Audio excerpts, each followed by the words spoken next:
We begin this Tuesday morning with those miners who've been trapped more than 2 months in Chile. By this time tomorrow, some of them may finally be back on the surface and back with their families.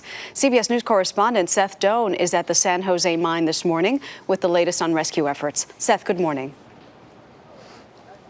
Good morning, Maggie. Imagine for a moment the height of the Eiffel Tower and then double it. And then imagine traveling that distance in a tiny capsule through solid rock.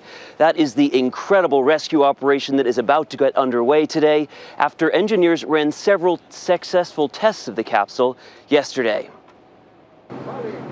These are the first pictures of that 13-foot-tall capsule as it was lowered into the rescue shaft for test runs Monday. It was winched a tantalizing 46 feet from the miners, 2,000 feet down. We can risk that somebody could jump in. A successful test of the capsule Monday paved the way for the next step. That's installing a winch system to pull the miners up, most likely starting late tonight. The order they'll come out is reportedly held on a secret list, which rescuers could change when they go in. But shift leader Luis Urza is said to have volunteered to be last.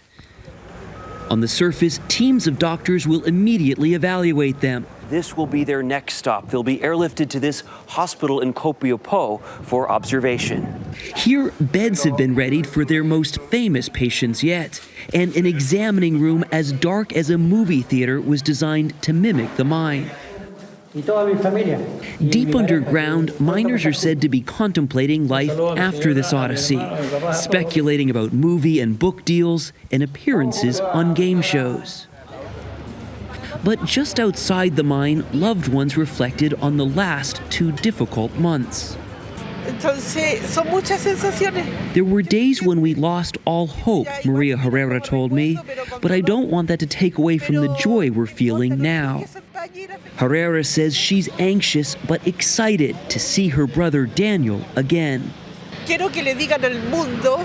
She pleaded, "I want you to tell the whole world that what's happened here was a miracle."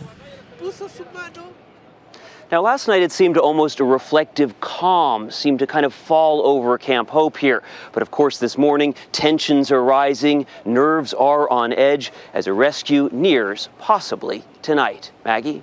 Seth, it's very interesting that rescuers have decided to bring the fittest miners out first, when it stands to reason that the fittest people would be able to endure the longest underground. Can you explain the thinking behind that strategy?